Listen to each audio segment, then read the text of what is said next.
नमस्कार, समय दर्पण हेरेर बस्नुहुने सम्पूर्ण दर्शकवृन्दलाई स्वागत जनाउँदछौँ।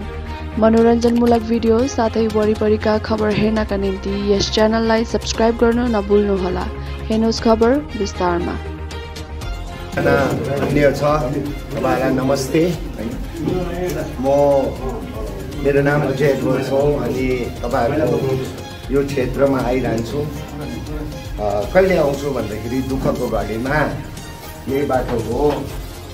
हाम्रो लास्टमा दार्जिलिङमा सबैको जीवन अन्त हुँदाखेरि यही बाटो लान्छ अनि यो बाटो धेरैचोटि हिँडेको छु अनि बाटोमा धेरै दुःख देख्छु म।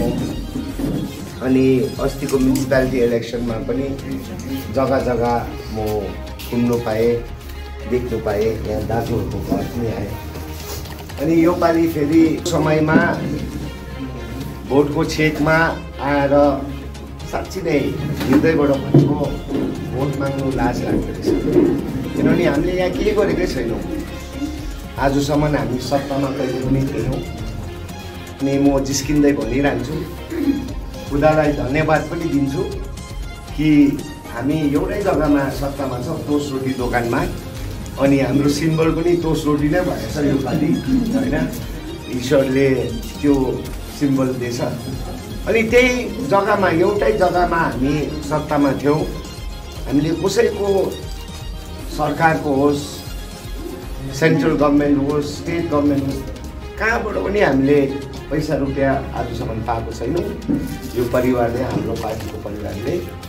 तर हृदय सफा छ भने अनि ईश्वरले आशिष दियो भने होइन, सेवा गर्नु आफ्नो जग्गाको लागि अनि आफ्नो जतिजना नागरिकहरूले सेवा गर्नु कुनै पद अनि कुनै औदा च्यान्दैन रहेछ। मुटु चाहिँ हुनुपर्दो रहेछ, मायाको ईश्वरले जुन चाहिँ दिएको मुटु। जिस्किन्छ धेरै मान्छेहरू, किनभने हामीले यो टिमले यो कति सालको अन्तरालमा के नभइकन सरकारको के सघाइ के छैन, तर पनि 220 एउटा त बाटो खनेको रहेछ यो बहिनीहरू। 220 होइन, बिमारीहरूको उपचार त कति हजार गरेको रहेछ। अनि कसरी चाहिँ गर्यो हामीले?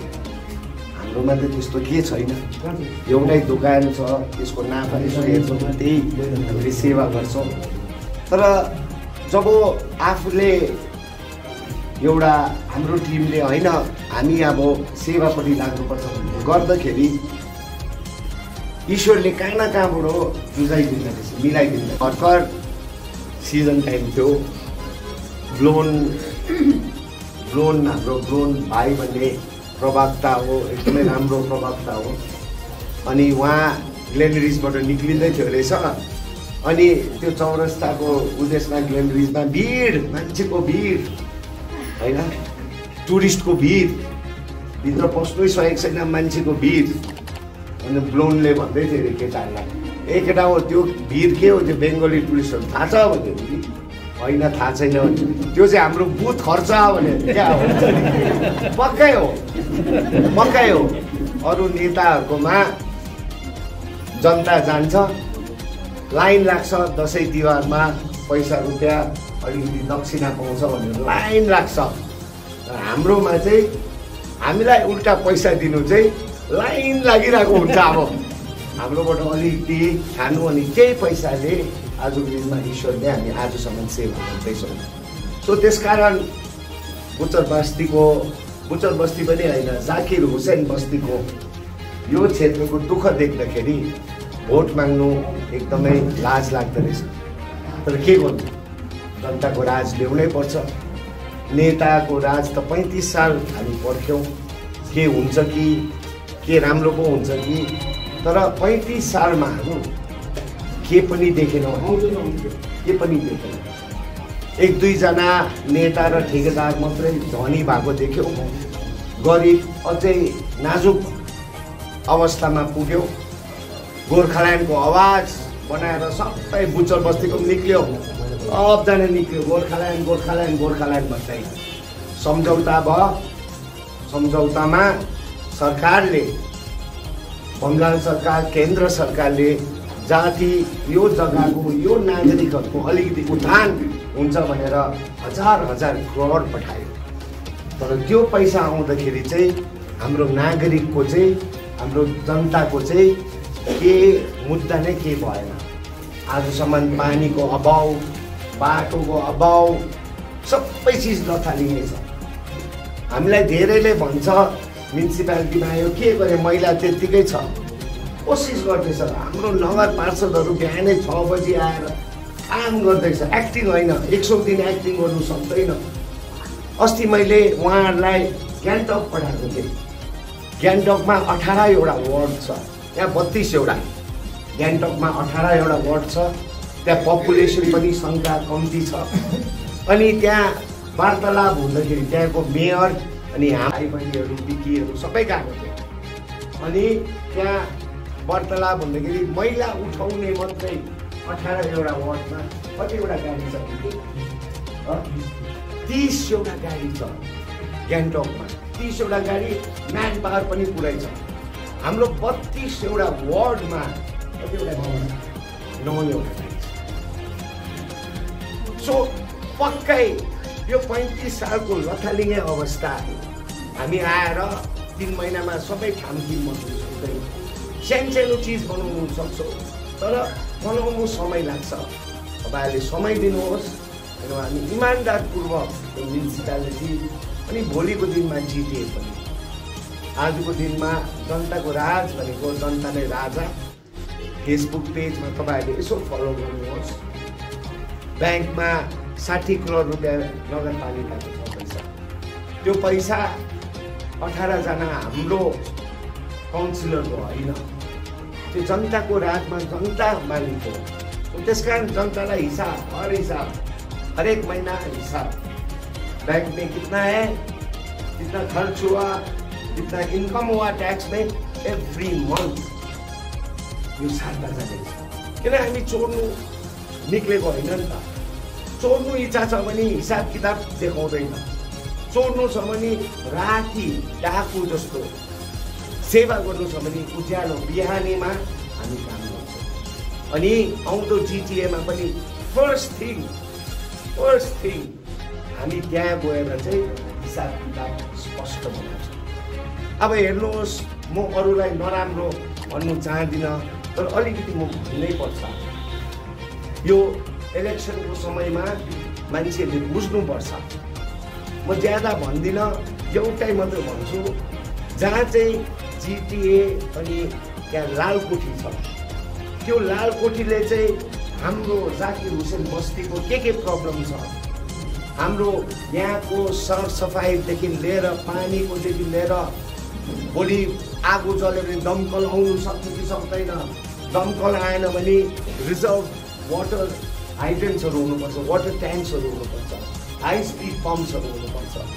अनि त्यो मात्रै होइन, हाम्रो शिक्षा, बिमार भयो भने हाम्रो स्वास्थ्य, यो सबै हेर्नुको निम्ति चाहिँ लालकोठी हो नि त।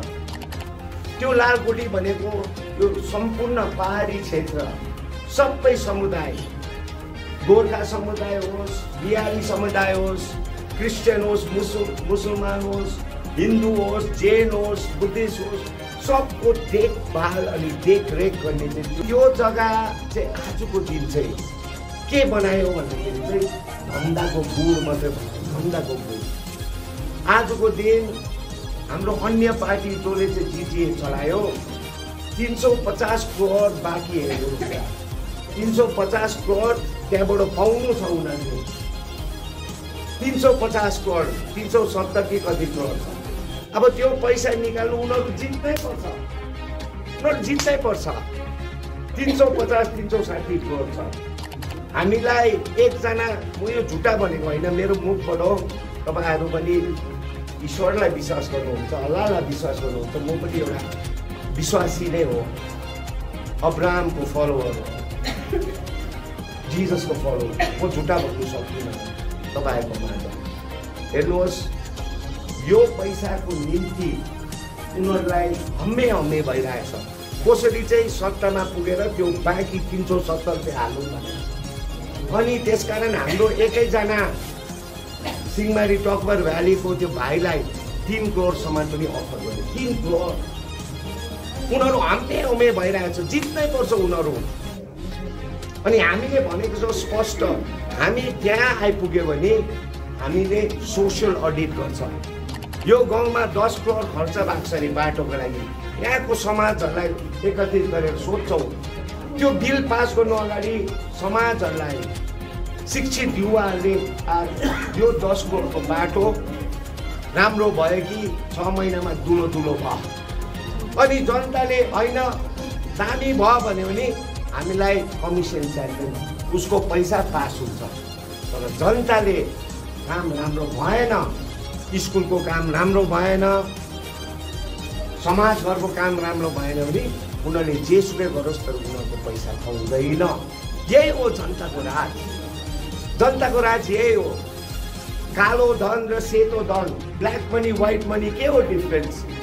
यो तपाईँहरूलाई म स्पष्ट भन्छु। यहाँ तपाईँहरूको समुदायमा पनि धेरै बिजनेस मान्छेहरू छ, बिजनेस गर्ने मान्छेहरू छ। ब्ल्याक मनी र व्हाइट मनी के हो? कालो धन र सेतो धन। सिम्पल। सेतो धन भनेको इमान्दारपूर्वक कमाएको छ भने यसमा ट्याक्स दिनुपर्छ, इन्कम ट्याक्स दिएर सबै दिएर अनि त्यो पैसा चाहिँ ब्याङ्कमा हाल्नु सक्छ, ब्याङ्कमा डिपोजिट गर्नु सक्छ। लाखै रुपियाँ होस्, 10 लाख रुपियाँ होस्, 10 रुपियाँ हो, ब्याङ्कमा हाल्नु सक्छ।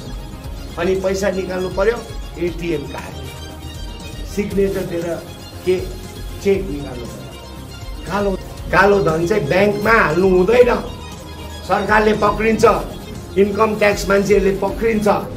अनि पैसा थुप्रिँदै गयो भने तिजोरीमा फुल भयो। अब तिजोरीमा जग्गा छैन होइन, त्यहाँदेखि पलङहरू मुनि हाल्नुपर्छ, त्यहाँदेखि सोच्नुपर्छ ला पलङ पनि ड्यामे भयो, अब कहाँ हाल्नु भन्दाखेरि लास्टमा चाहिँ ब्ल्याक मनी चाहिँ सिन्टेक्समा हाल्नुपर्छ।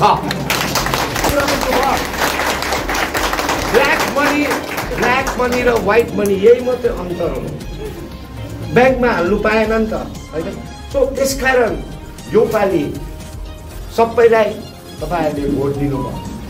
योपालि म्युनिसिपालिटी इलेक्सनमा पनि तपाईँहरूले टिएमसीलाई दिनुभयो। के छैन, आफ्नो विचार हो। राजु विष्टको टाइममा, निरजको टाइममा पनि बिजेपी उठेको थियो, यो क्षेत्रले बिजेपीको खिलाफ टिएमसीलाई हाल्नुभयो। योपालि बिजेपी छैन, योपालि बिजेपी छैन है। म बिजेपी होइन, म बिजेपी होइन, म दार्जिलिङको एउटा माया गर्ने व्यक्ति हो। दार्जिलिङलाई माया, अनि हाम्रो जातिलाई माया गर्ने मात्र होइन, दार्जिलिङ भन्ने यो जुन चाहिँ हाम्रो कल्पना 25 साल भइसक्यो। दार्जिलिङ संसारको सबसे दामी ठाउँ किन भन्छ भन्दाखेरि दार्जिलिङ के थियो पहिला? झार जङ्गल थियो। अनि हाम्रो साथीहरू टिबेटबाट आयो, कतिजना साथीहरू बिहारबाट आयो, कतिजना साथीहरू राजस्थानबाट आयो, कतिजना साथी अन्य जग्गाबाट आयो। मेरो पुर्खाहरू पनि धेरैहरू नेपालबाट आयो। अनि दार्जिलिङ चाहिँ सबैजनाको यहाँ जे बेस्ट छ यही हो हाम्रो यो दार्जिलिङको कल्चर। हामी हाँसेल हुसेलमा पनि त्यहाँ हेर्नु जान्छ, त्यहाँ ड्रम बजाउँदाखेरि यहाँ डुक हुन्छ होइन। लोसारमा पनि चिया खाएर लोसार ह्याप्पी लोसार भनिरहेको हुन्छ। बडा दिनमा केक पनि काट्छौँ हामी। म एउटा क्रिस्चियन भएर पैसा कमाउनु लागि देउसुरे पनि भन्छु म। This is our culture. Darjeeling unity in diversity, unity in diversity. President Pranab Mukherjee आउँदाखेरि पनि त्यही भन्यो, दार्जिलिङ चाहिँ एउटा मिनी इन्डिया हो। अनि यो हामीलाई माया लाग्छ यो दार्जिलिङ। यहाँको सबैजना नागरिकलाई, सबैजना 35 सालमा डरमै हुर्क्यौँ। 1986 देखि डरमै हुर्क्यो। यति साह्रो डर र त्रास। डर भनेको चिज ईश्वरकोबाट आउँदैन, डर भन्ने चिज दुष्टकोबाट आउँछ। योपालि एउटा मौका छ। यो कसले डर देखायो हामीलाई दार्जिलिङमा बुच्चर बस्तीमा कसले चाहिँ डर देखायो? कुन चाहिँ बङ्गालबाट बङ्गाली आएर डर देखायो होइन नि। बङ्गाली आएर त हाम्रो त मेरो त प्याटिस खाइदियो नि, कुरा बुझेन। बङ्गालीहरू आएर मेरो त मासु भात खाइदियो, मलाई डर देखाएन। पन्जाबको पन्जाबी आएर डर देखाएन। उसले डर देखायो हाम्रै नेता अनि उनीहरूसँग 2-3 जना सेनानीहरूले, हो कि होइन? यो डरबाट अब चाहिँ मुक्त हुनुपर्छ। जब मुक्त हुन्छ त्यति बेला उज्यालो नयाँ बिहानी आउँछ। नो मोर फियर भुचर बस्ती। 35 साल हामी दियो, अब एउटा जीवन डरबाट मुक्त भएर बस्नुपर्छ। यो पालि तपाईँहरूको वार्ड, तपाईँहरूको यो समष्टि 3 नम्बर समष्टिमा उम्मेदवार को चिन्नुहुन्छ? मै नै रहेछु हो, मै नै रहेछु होइन। तपाईँहरूको आशिष, तपाईँहरूको प्रार्थना, खुदाले हामीलाई एउटा मौका दियो भने, खुदाले महलमा राख्यो भने पनि धन्यवाद, सडकमा राख्यो भने पनि धन्यवाद। टेन्सन नहीं लेने का, टेन्सन नहीं लेने का, धन्यवाद होइन। महलमा छ भने यो हातहरू त्यही सेवा गर्छ, सडकमा छ भने त्यही सेवा गर्छ। तपाईँहरूलाई धेरै माया अनि धेरै प्रेम।